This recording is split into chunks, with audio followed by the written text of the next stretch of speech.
Irmãos, a paz do Senhor, amém? É uma alegria, nós estamos juntos.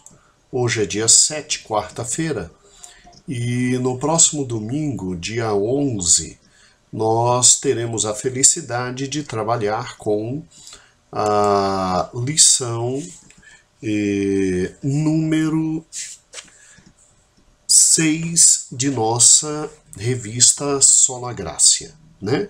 Sola Gracia. E no domingo passado nós começamos a demonstrar e trabalhar com a questão da doutrina da expiação vicária, não é? Neste domingo, como os irmãos podem ver na página 41, nós estamos trabalhando de novo com a expiação vicária, só que agora aprofundando todos aqueles conhecimentos que tivemos na última aula, ok? Então, em que consiste a expiação? Como nós trabalhamos na aula passada, a expiação consiste em uma sequência de atos realizados por Jesus Cristo para a remoção do pecado.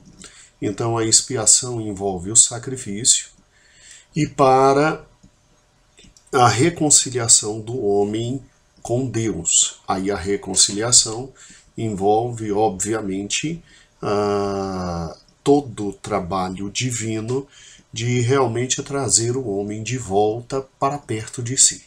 O homem de volta para perto de si. E eu quero lhe chamar a atenção exatamente para isso, porque quando você olha para o Velho Testamento, é aquilo que nós deixamos claro na última lição. Quando você olha para o Velho Testamento, você vê a questão da morte dos animais, a questão do pecado sendo perdoado, mas o homem ainda numa certa distância em relação a Deus.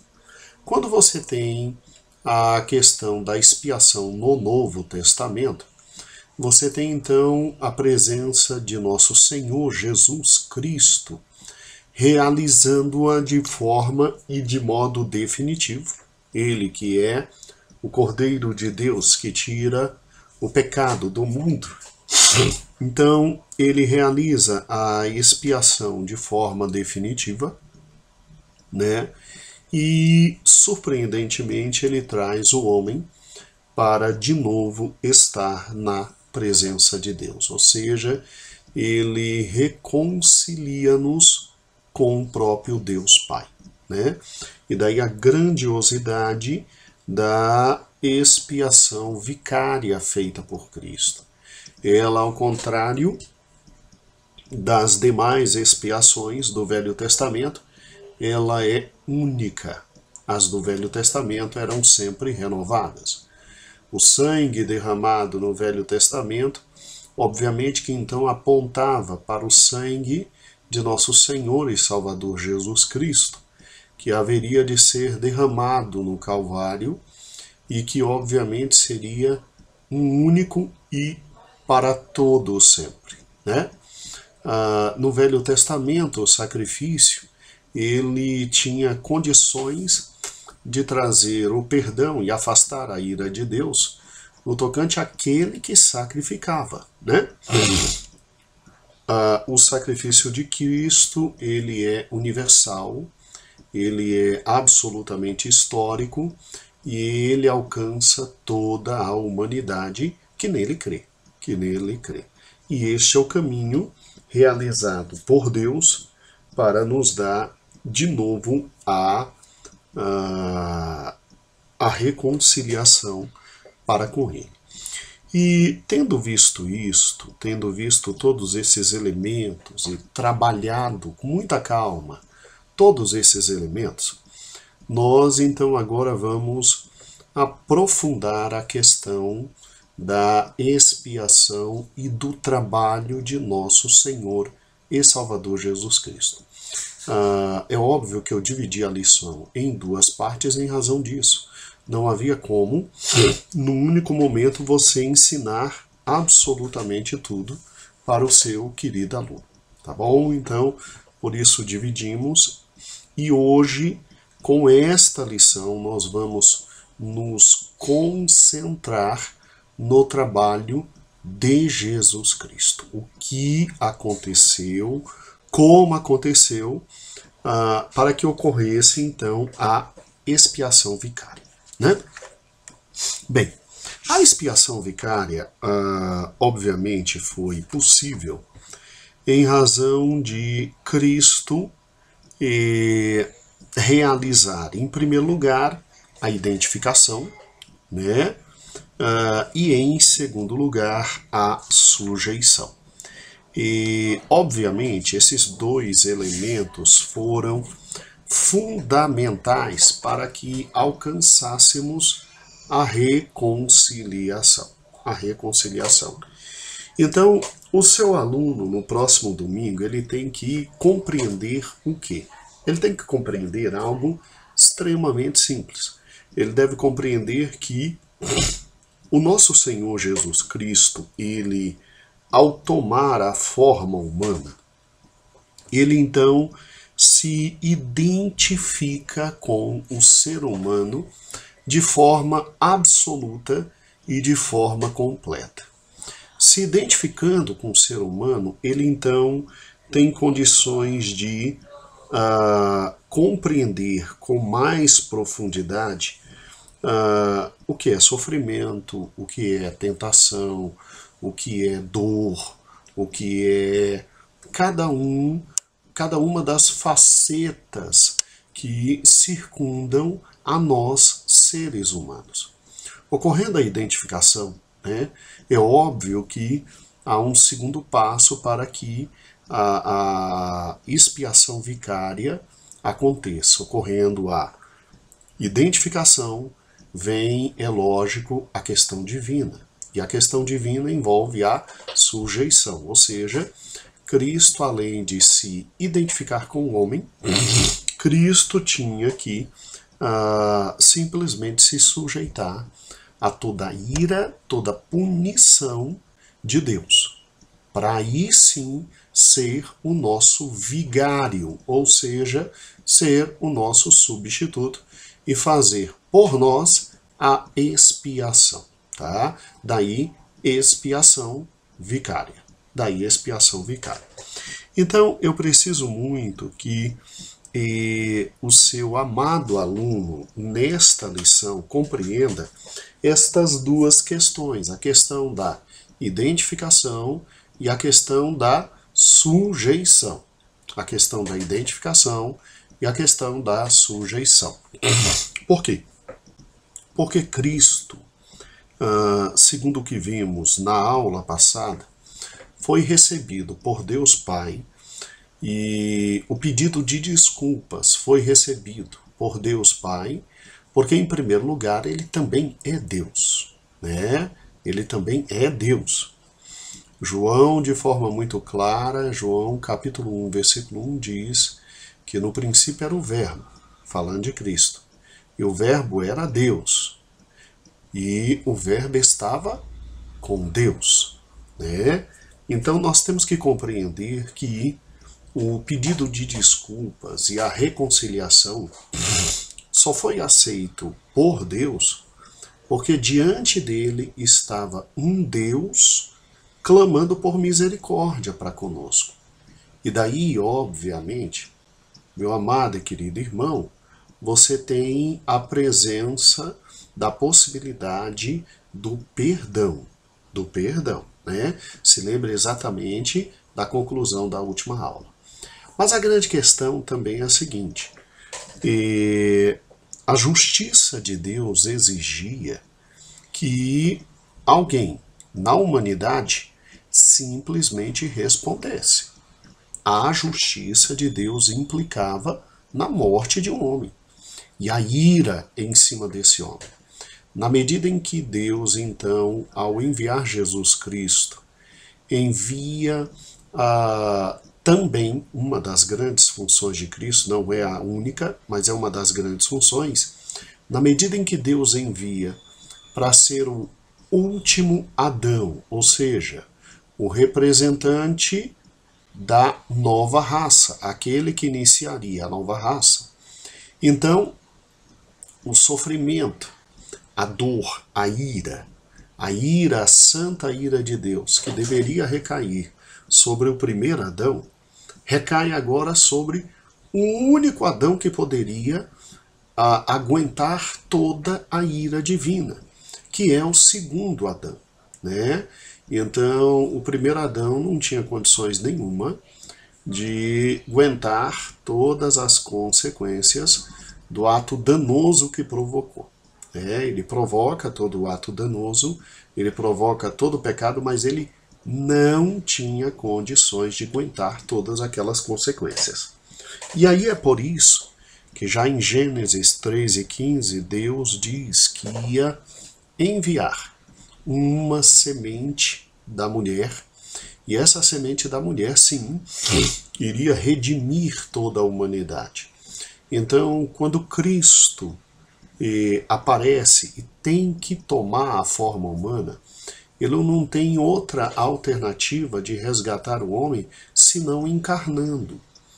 Por quê? Por uma razão simples. Porque a ira de Deus tinha que ser manifesta. O sangue de alguém tinha que ser derramado. A expiação tinha que ser realizada.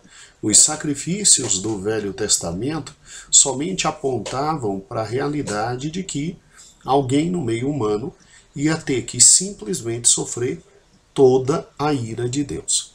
E aí aquela resposta, aquela pergunta que ficou na conclusão da aula passada: quem de nós aguenta? Né? Quem de nós aguenta? Quem de nós vai receber toda essa ira? Quem de nós tem condições de receber toda essa ira? E mais ainda, é óbvio, quem de nós pode representar toda a raça humana? Então é por isso que Cristo é chamado de o segundo Adão, né? E aí, óbvio, sobre o segundo Adão viria toda a ira de Deus. Daí a possibilidade da extensão dos benefícios da cruz do Calvário para todos os homens, tá ok? Porque na medida em que o nosso representante aguentou toda a barra por nós, então nós nos beneficiamos de exatamente tudo aquilo que ele aguentou por nós. Tudo aquilo que ele aguentou por nós. E você não se preocupe, porque essa questão era uma questão muito comum e significativa na época de Cristo. Poxa, pastor, mas cada um de nós não tinha que sofrer a ira de Deus? Sim, cada um de nós teríamos que sofrer a ira de Deus, mas nenhum de nós conseguiríamos. E a questão da representação ela é fundamental, porque é possível sim tratar todos nós na figura de um representante. Vou lhe dar um exemplo.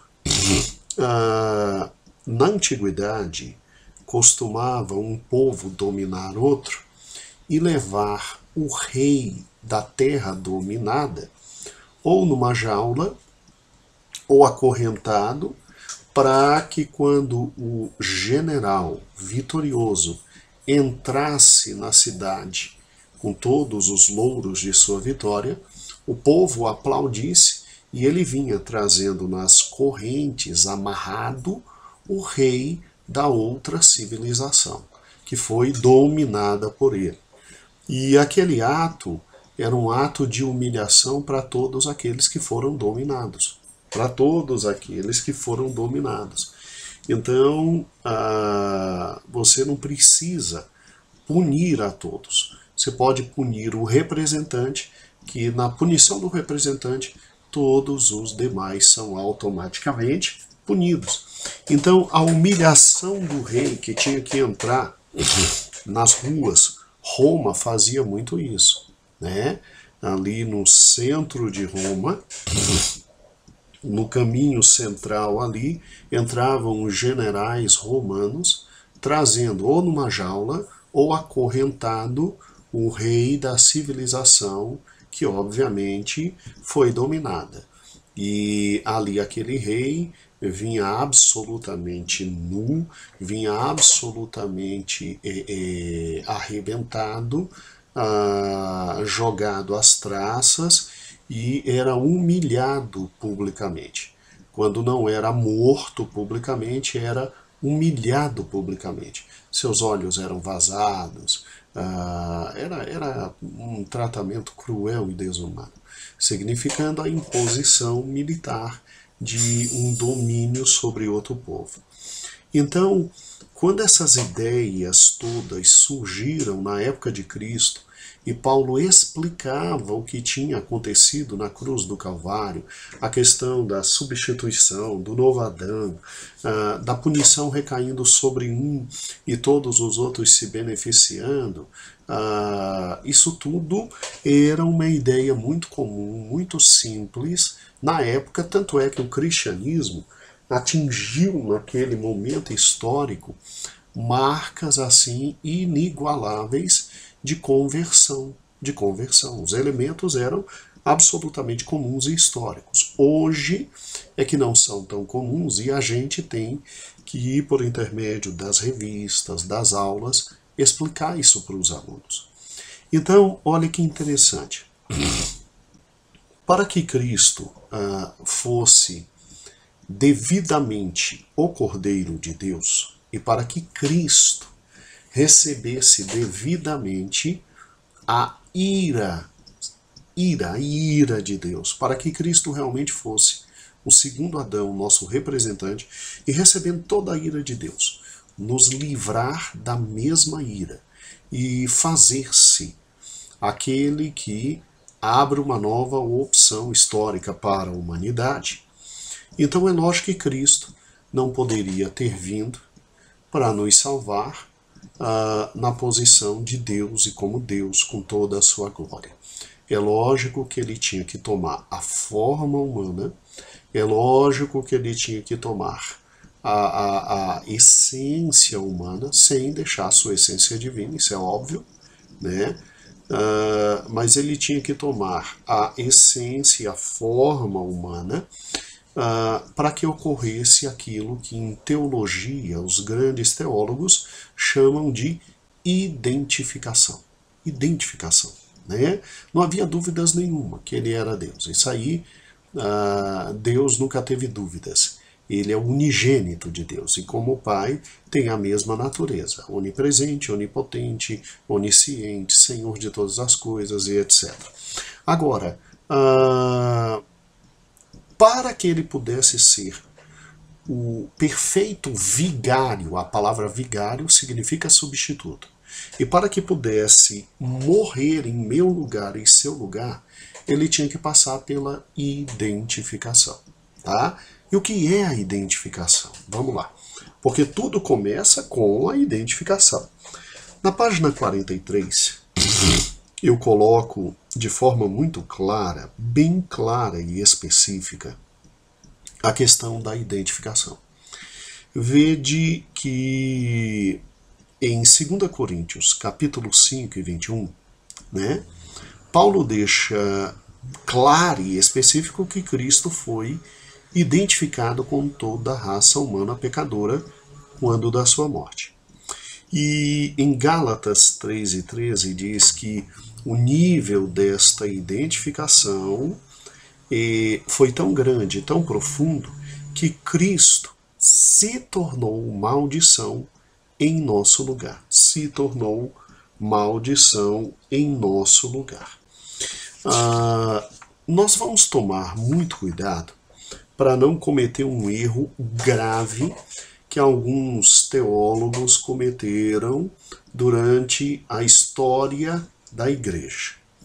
Alguns teólogos, ao verificarem a identificação, dizem assim: olha, Cristo encarnou, toma forma humana. E Cristo, para realmente representar toda a raça humana, Cristo foi tomado de pecados.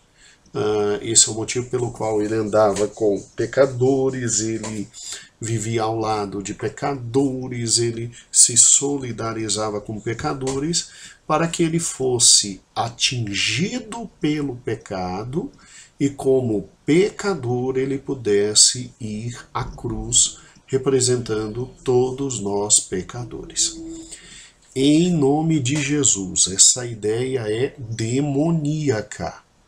Demoníaca. A Bíblia inteira diz, de Gênesis a Apocalipse, que nele não havia pecado. Não havia pecado. Ele levou os nossos pecados sobre si. Ele resolveu assumir a nossa culpa, mas nele não havia pecado. Não havia pecado. E aí o que ele fez? Por ele assumir a nossa culpa, por ele dizer, olha, mesmo eu não sendo pecador, mesmo eu não tendo nada a ver com os atos que esses indivíduos fizeram, Pai, pode me punir, porque eu me identifiquei com eles. Eu passei pela vida, eu sei o que é a vida, eu sei o que é a vida do homem, eu sei as dificuldades, eu sei o que é fome, eu sei o que é sede, eu sei o que é tentação, eu sei absolutamente tudo. Eu sei o que é felicidade, eu sei o que é ira, eu sei absolutamente tudo. Então, mesmo tendo passado 33 anos na face da terra e não tendo pecado, eu agora, Pai, assumo a culpa deles, pode me punir no lugar deles. E isso é fundamental que você entenda, porque isso já era uma expressão vinda no Velho Testamento. No Velho Testamento a gente já sabia, de alguma forma, que Cristo ia assumir as culpas dos homens, mesmo não sendo culpado. Como nós sabíamos? A lei no Velho Testamento exigia que aquele que trouxesse o cordeirinho, aquele que trouxesse o animal, trouxesse o animal mais perfeito possível. A idade era determinada, a perfeição física era determinada, e obviamente que quando se colocava a mão sobre aquele animal, imputando a ele toda a culpa, é lógico que alguém que não tem culpa morre por alguém que culpa tem, né? Então o animal que não tinha nada a ver com o pecado daquele indivíduo que o estava trazendo, simplesmente sobre ele recaía a responsabilidade daquele indivíduo, e ao invés do indivíduo morrer, morria o animal. Eu até um dia estava conversando com um amigo sobre isso, e rapaz, mas ele ficou tão revoltado com esse texto, ele não é crente, né? Ele não é cristão, e ele disse, não quero saber de um Deus como esse que simplesmente pune animaizinhos inocentes no lugar dos culpados. Esse Deus eu não quero. Aí depois, com o tempo, eu fiquei sabendo que ele tinha aceitado Jesus Cristo. Aí brinquei com ele, eu disse, mas vem cá, você não queria saber desse Deus que punia animaizinhos inocentes no lugar do homem? Ele disse, não, quando eu fiquei sabendo que eu era o culpado, e que aquilo era a figura do que Cristo ia fazer, ou seja, de que Deus ia mandar seu filho, e seu filho, sem pecado, sem culpa, ia assumir a minha culpa, ia resolver todo o meu problema com Deus, eu na mesma hora aceitei esse Deus, e eu vi que era bondade extrema. aí ele aceitou o nosso Senhor e Salvador Jesus Cristo. Então, através do Velho Testamento, nós já verificamos, obviamente, na figura dos cordeirinhos que eram apresentados, eram animaizinhos, eram primogênitos, eram sem defeitos, sem mácula alguma. Tanto é que em Malaquias, um dos ódios de Deus é que o povo estava apresentando lá para ele não o que havia de melhor e a primícia. O povo apresentava para ele qualquer coisa, trazia o cordeiro manco, o cordeiro manchado, o cordeiro que não prestava, era qualquer coisa, né? Então, aquele cordeirinho já era uma prefiguração aquilo que em teologia se diz tipo, uma prefiguração do que viria a ser nosso Senhor e Salvador Jesus Cristo. O ser mais perfeito, primogênito de Deus, que viria à Terra. E mesmo não tendo pecados, assume os pecados da humanidade para se tornar representante da humanidade e aí sentir a ira de Deus, e todo aquele que nele crê está salvo. Não precisa passar pela ira de Deus, né? Não há necessidade. Então, olha que interessante. Quando você explicar o que é a identificação, você vai tomar esse cuidado inicial de não dizer que Cristo tinha pecados. Não. Cristo assumiu a culpa humana. E na medida que ele assume a culpa humana, ele pode então sentir a ira de Deus. E porque Deus recebeu o sacrifício de Cristo, porque não tendo pecado, se tornou pecado por nós. Não é que o pecado o atingiu, é que ele assumiu a culpa humana. E aí Deus, obviamente, recebe esse sacrifício e perdoa a humanidade inteira que crer em seu Filho. Então a identificação foi o quê? A identificação foi esse fato extraordinário de Cristo viver entre nós e, obviamente, participando de todas as dificuldades, problemas e limitações que nós temos, sem ser contaminado por nada disso. Por nada disso, tá?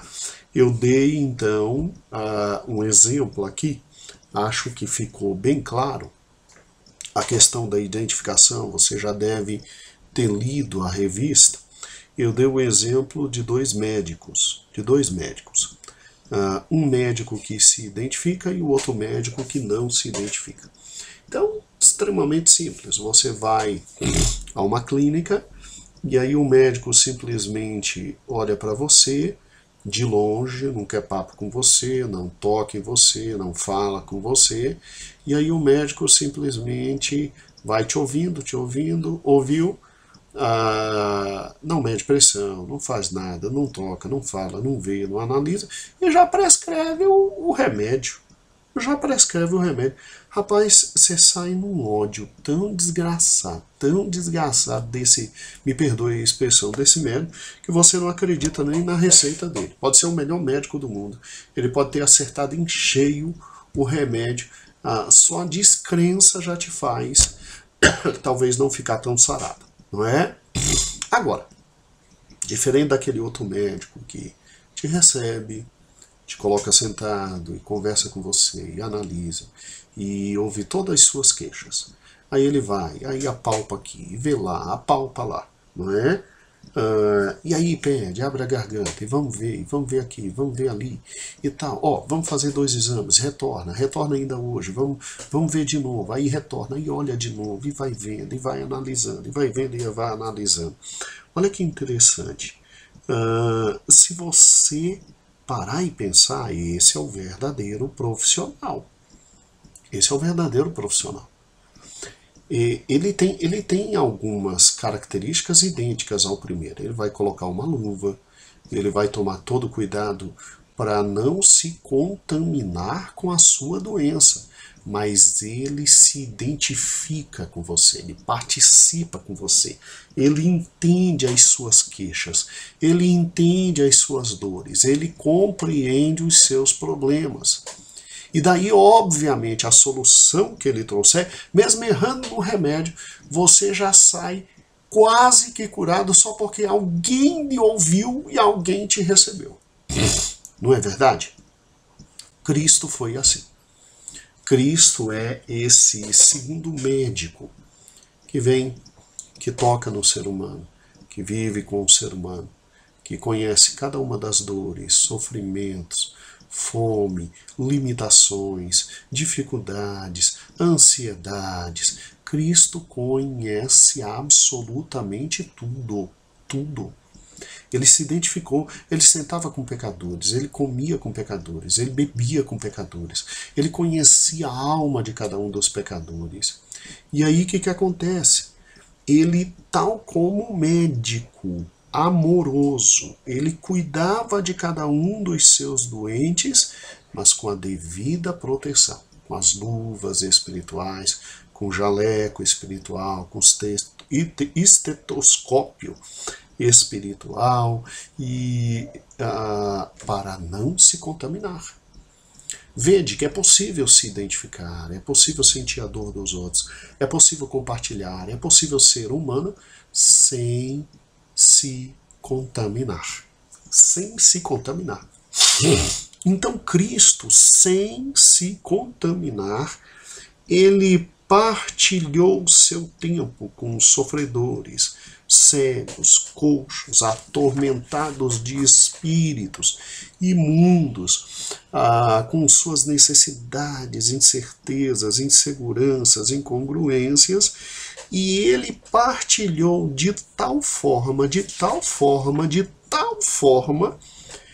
que ele, obviamente, identificado com toda a raça humana, ao chegar no momento da cruz do Calvário, ele pôde dizer ao Pai, olha, eu vou carregar toda a culpa dele. Toda a culpa dela. Toda a culpa. Pode lançar sobre mim a dívida deles. Tá? Eu aguento. Mesmo não tendo o pecado que eles têm, mesmo não sendo atingido pelo pecado que eles foram atingidos, eu convivi com eles, Pai, 33 anos, e foi o suficiente para me identificar por eles. Foi o suficiente para me identificar e entender que a única forma de vê-los salvos é por intermédio do meu sacrifício.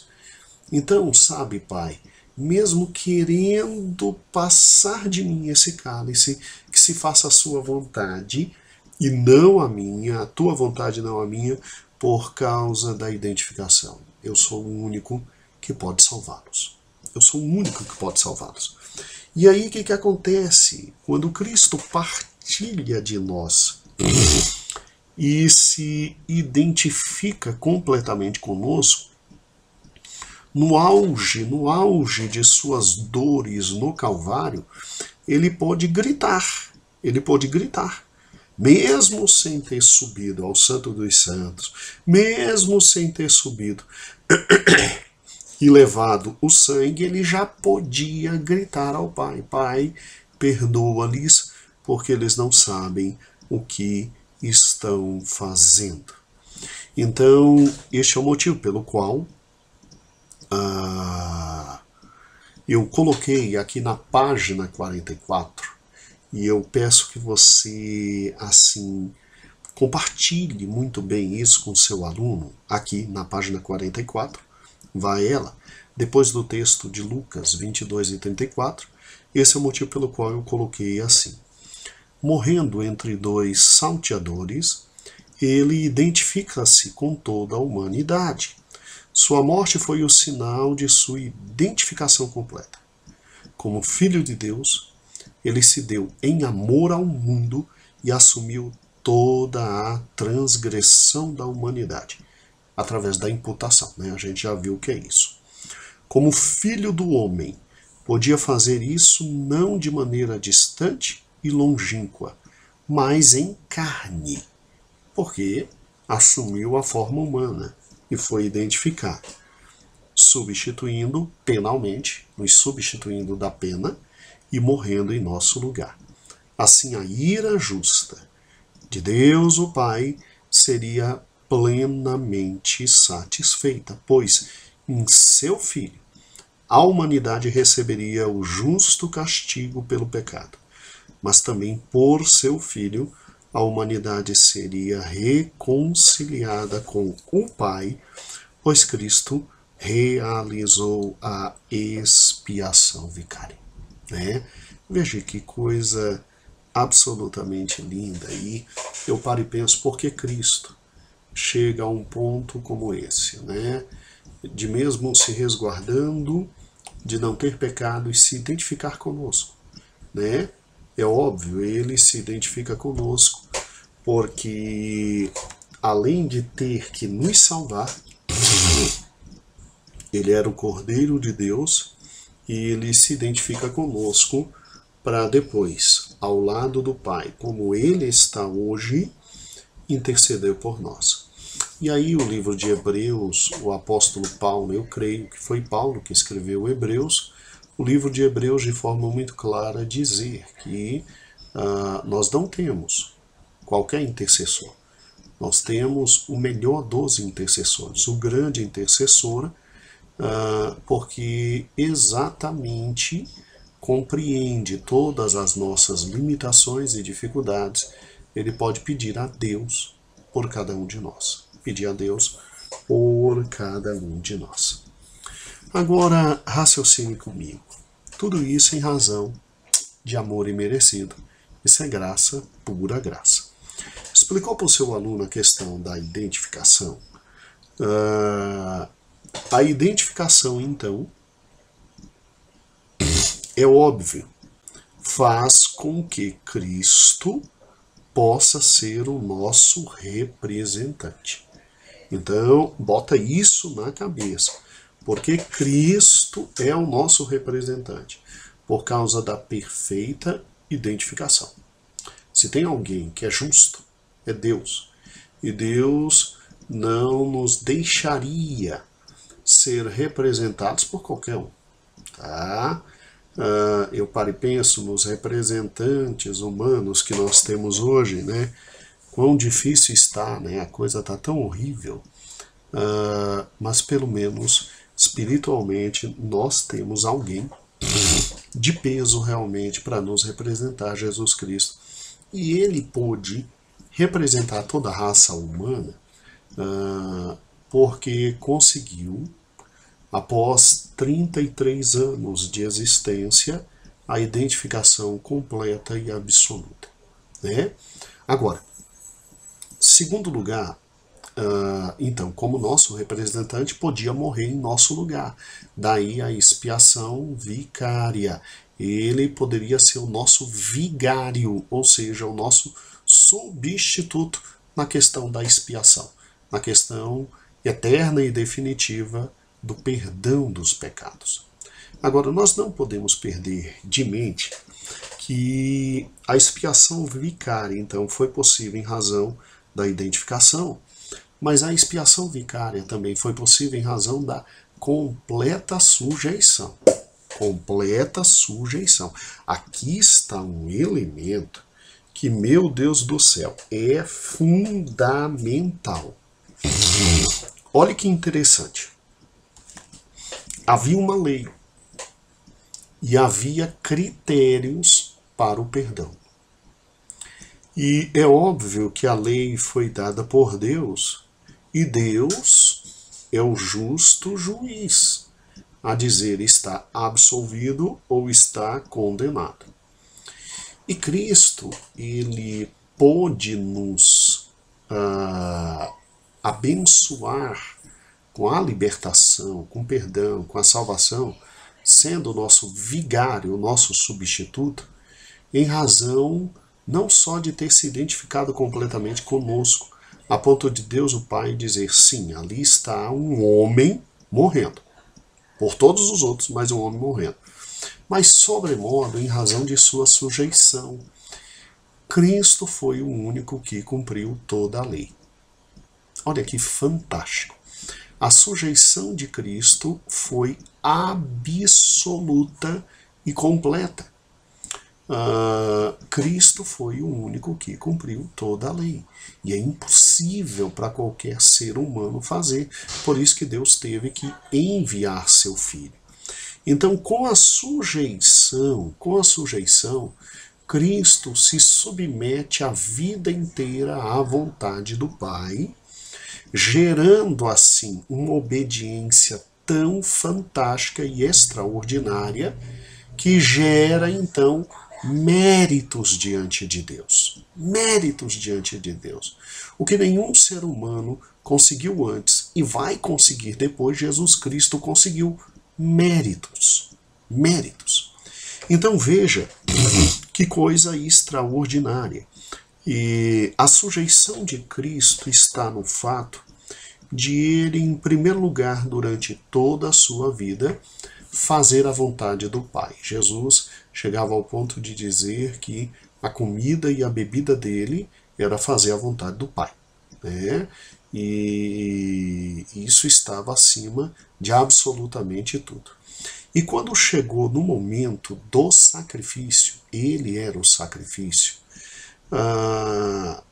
Olha que interessante, porque na revista eu coloquei só o momento do sacrifício.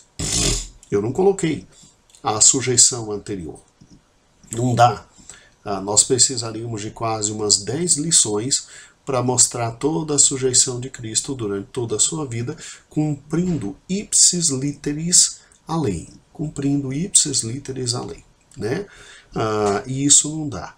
Mas eu fiz questão de focar, de fazer um flash e ampliar esse flash no momento exato da cruz do Calvário. E aí é incrível como Isaías 55, como Filipenses capítulo 2 são essenciais nesse momento, né? Em Filipenses você tem exatamente a questão da obediência de Cristo, que lhe trouxe humilhação, sujeição, e aí vem Filipenses capítulo 2, e Paulo inclusive exortando todos que tenham o mesmo sentimento de Cristo, que subsistindo em forma de Deus não se arrogou, mas se humilhou e foi obedecendo até a morte de cruz. Então, olhe que interessante. Quando você pensa no Cordeirinho do Velho Testamento, você já vê que para que um ser humano tivesse a altura de ser o Cordeiro de Deus, era muito difícil. Porque o Cordeirinho que ia ser sacrificado não reagia. O Cordeirinho que ia ser sacrificado se submetia.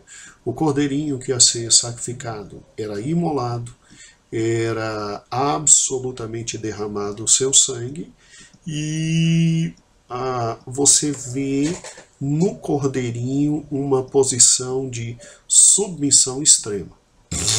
E aí, eu creio que os irmãos no Velho Testamento, que morriam na expectativa de um dia ter Jesus Cristo, o Cordeiro de Deus, eles deviam ter essa dúvida imensa na cabeça. Será que um dia alguém, o Messias que vem, será que o Messias que vem, ele vai ter essa capacidade de sujeição desse Cordeirinho? Algum teólogo do Velho Testamento pensou nisso. Creia, pode ficar tranquilo, porque esse pensamento não é original meu.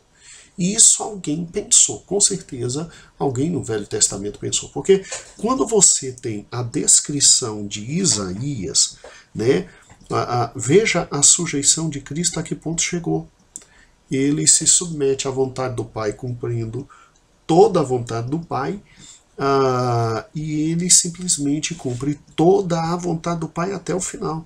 Quando você pega Isaías, você tem a perfeita noção, você tem a capacidade de entendimento de que alguma coisa diferente estava acontecendo ali. Estou falando sério, alguma coisa diferente estava acontecendo ali, porque nenhum ser humano é tão calmo, é tão submisso, é tão passivo diante de toda a agonia que estava passando. E quando você vê o cumprimento de Isaías, capítulo 55, lá em Mateus, Marcos, Lucas e João, quando descrevem a crucificação de Cristo, você tem a impressão que Isaías está aos pés da cruz descrevendo Cristo. E eu paro e penso, que ser humano seria capaz de tamanha sujeição? E o pior, morrendo por pecadores. E o pior, morrendo sem ter culpa, assumindo a culpa dos outros. Isso é de uma sublimidade fora do comum, se você parar e pensar. Então, a sujeição de Cristo foi tão radical e absoluta que até nos momentos em que parece que ela ia sair e ela não ia acontecer quando Cristo simplesmente diz, olha, Pai, passa de mim esse cálice. Em momentos que ela poderia surgir, por exemplo, quando prenderam Cristo, Pedro tira a espada, fere Malco, né, e Jesus faz um milagre, ainda recompõe a orelha ali de Malco. E aí eu paro e penso, é muito interessante isso, porque ele diz, olha, se eu quisesse, eu pedi o Pai e eu não era preso aqui não. Anjos viriam aqui e ninguém me prendia, não. Tá? Ele deixa de forma muito clara que ninguém consegue tirar a vida dele, que ele é que está dando a vida. Então, uma sujeição desse tamanho, nessa dimensão, com todo esse poder, uma coisa simplesmente fora do controle, né? E aí, por Cristo ter cumprido cada vírgula, cada tio e cada tio da lei, então Deus aceita o seu sacrifício. Assim como aceitava o sacrifício daqueles cordeirinhos, Deus agora então aceita o sacrifício de seu filho, e Deus diz, todo que crê no meu filho tem a vida eterna. Então veja que a identificação e a sujeição são fundamentais, meu amado irmão, para toda esta questão relacionada ao que? A vida eterna, a salvação. Né? Então, e veja que obviamente a sujeição e a identificação são fundamentais para Cristo ser nosso vigário. Tá? Porque Deus aceitou Cristo como nosso substituto, nosso vigário. E não nos fez passar por uma expiação pessoal. Mas em Cristo, todos os pecados foram expiados e perdoados. Por uma razão simples. Ele se identificou de tal forma conosco que a submissão, sujeição dele, foi algo tão profundo e radical que Deus então aceita o sacrifício, e todo aquele que acreditar nesse sacrifício é recebido por Deus e é absolutamente salvo. É absolutamente salvo. Então, na página 45, eu coloquei exatamente assim, depois do texto de Isaías 55, eu coloquei assim, vá à página 45, ó. Assim, além da identificação e da sujeição, assim, além da identificação, a sujeição de Cristo foi essencial. A justa ira de Deus, o Pai, somente seria plenamente satisfeita se completamente derramada. Completamente derramada. Nem mais, nem menos. Cristo teria que sorver todo o cálice da ira. A mão poderosa do Altíssimo esmagaria em total plenitude.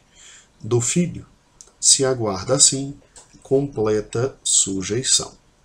E Deus, o Pai, nele veria toda a maldade. Nele seria lançada toda a dívida. Milênios e milênios de desprezo, desobediência, ironia, impropérios para com o amor de Deus naquele instante, aquele momento da cruz, aquelas horas da cruz, seriam devidamente punidos. Ele seria moído de forma justa. Nada poderia ser feito senão submissão. Submissão. Então, em razão da identificação e da submissão, Cristo se torna nosso vigário, nosso substituto, e aí nossos pecados são perdoados. Daí a expiação vicária de Cristo. E aí, a consequência, a grande vitória que veio a nós, a reconciliação. A reconciliação. Né? E com a reconciliação, obviamente, todos os benefícios. Obviamente, todos os benefícios. Eu não fiz grandes comentários sobre a reconciliação, porque nós trabalhamos com ela no domingo passado. E eu não fiz grandes comentários sobre os benefícios da reconciliação, porque são tantos, que nós não tínhamos página na revista para fazer isso. Então, eu fiz questão de colocar o texto de Efésios, capítulo 1, versículo 3 até o 23, para que você lesse com o seu aluno sobre a questão da reconciliação, os benefícios. E você pode pegar uma caneta para ir sublinhando os benefícios, tá bom? Para que você destaque, por gentileza, na próxima aula, para o seu aluno, os benefícios, né? Então, você vai ler com ele, como eu vou ler agora, e vai destacar como eu estou destacando. Então, vamos lá. Além da reconciliação, graças a Deus, é aquele fato bonito de Deus nos tirar de trás da cruz e nos levar para perto de Cristo, nos tirar de trás da cruz e nos levar para perto de Deus, e não somos mais inimigos. Olha que interessante. Quais são os benefícios da reconciliação? Leiamos Paulo. Bendito seja o Deus e Pai, estou na página 47. Bendito seja o Deus e Pai de nosso Senhor Jesus Cristo, o qual nos abençoou com todas as bênçãos espirituais nas regiões, o quê? Celestes em Cristo.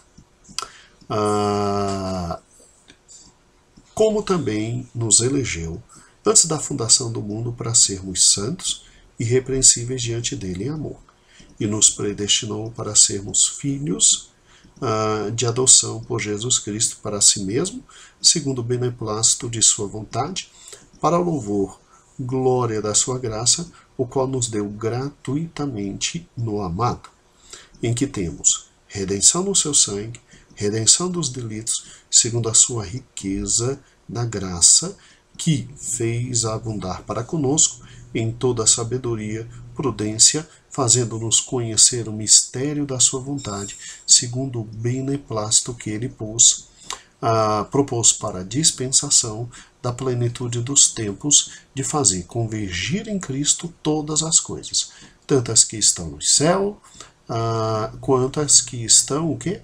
Na terra.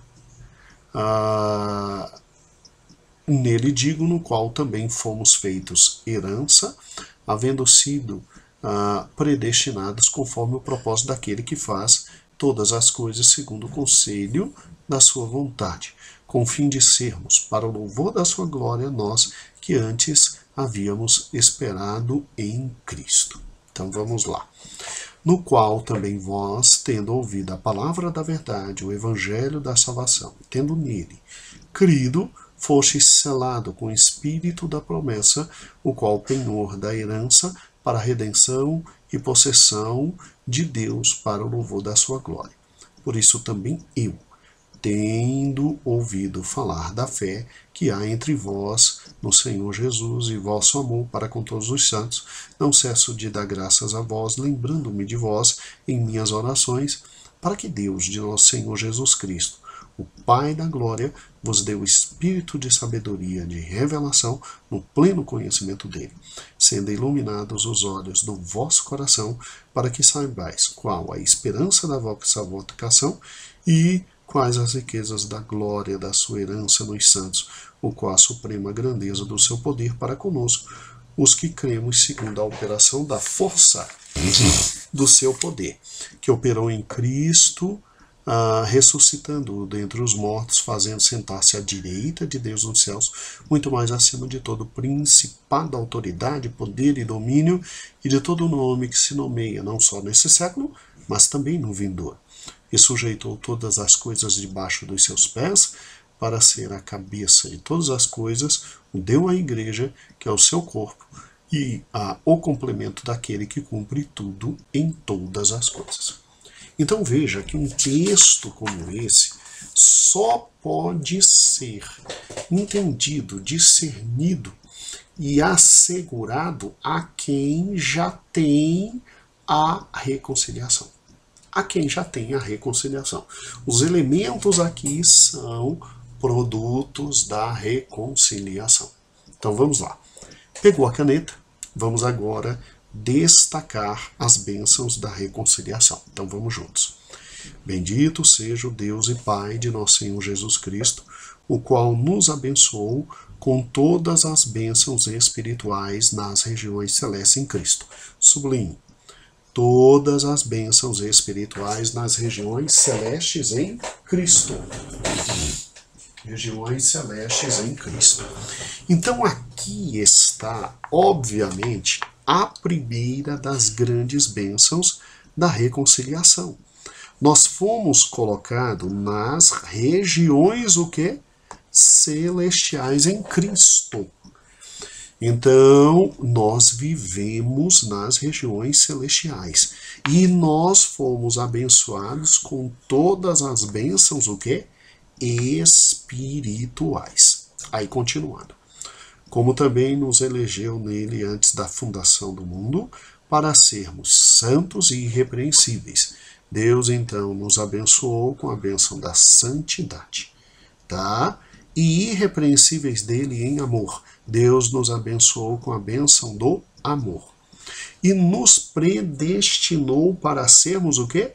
Filhos de adoção por Jesus Cristo. Então, olha as bênçãos que nós temos. Nós temos a bênção da santidade, nós temos a bênção do amor, nós temos a bênção da filiação. Para si mesmo, segundo o beneplácito da sua vontade, para o louvor da sua glória, sua graça, o qual nos deu gratuitamente no amado. Então, obviamente, temos todas essas bênçãos em Jesus Cristo. Em quem temos a redenção, sublinhe isso aí.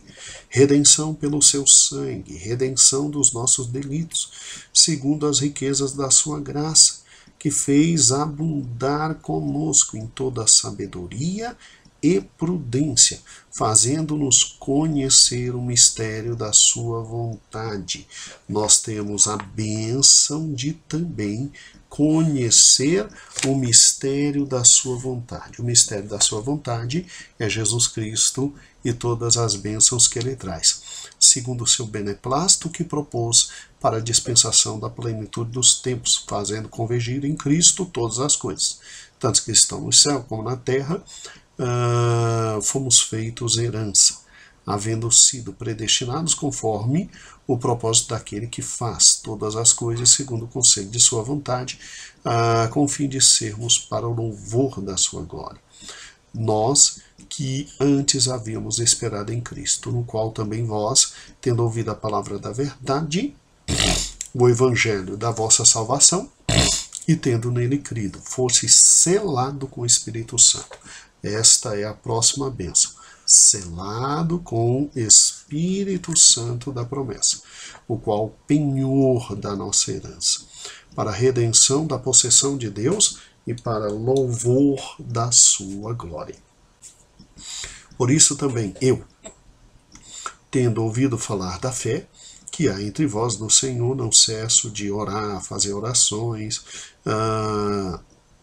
que vos deu o espírito de sabedoria, a revelação do pleno conhecimento dele.